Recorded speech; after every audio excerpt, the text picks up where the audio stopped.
नमस्कार सांग मैंने कालिया योजना तरफ बहुत बड़ा अपडेट बहुत बड़ घोषणा आसी। तो वीडियो को प्रथम शेष पर्यटन देखूँ। जदि आपण सांग मैंने कालिया योजन पैसा पाँच कि आपण लिस्ट रे नेम अच्छी तो वीडियो को शेष पर्यटन देखूँ। एथिरे मुख्यमंत्री घोषणा करिसेंति कि नवीन पट्टनायक जे आगामी मासरे कालिया योजना टंका आपण को सीधा बैंक अकाउंट को आसीबो, जहाँकि आपण को बैंक रे आधार लिंक थिबा आवश्यक। देखो ये नोटिफिकेशन आसी परवर्ती कालिया सहायता राशि आधार नंबर सह संजोग थी बैंक अकाउंट को आसो। तेणु आपण निजर बैंक अकाउंट सह आधार संजोग कर दिंतु।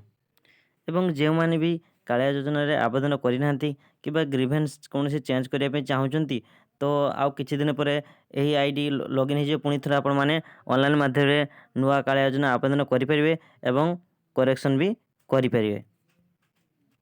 देखो जदि आप कालिया योजन पूर्वर आवेदन करें पैसा आसी तो देखो पैसा निहाती आसो कहीं आपण मैंने ऑनलाइन आवेदन कर ठीक ठाक आवेदन कर आपण बैंक सहित आधार लिंक करनिंतु। एवं एथिरे मुख्य कथा रोचे कि कम्प्लीट योर ई-केवाईसी देखो तो लिखाई कम्प्लीट योर ई-केवाईसी आपन ये कम्प्लीट योर ई-केवाईसी को जाई आपण मैंने आधार नंबर दे सेठारे ई-केवाईसी करनिंतु। एवं बैंक रे जाई आधार सहित मोबाइल नंबर लिंक करला परे आपण आसी एठारे ऑनलाइन माध्यम कम्प्लीट ई-केवाईसी करनिंतु।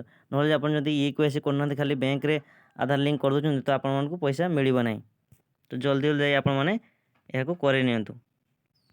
देखंतु एठारे ओडिशा सरकार तरफ कालिया योजनार आवेदन और अभियोग पोर्टाल वर्तमान ପାଇଁ बंद अछि कारण 31 पर्यंत थिला लास्ट डेट।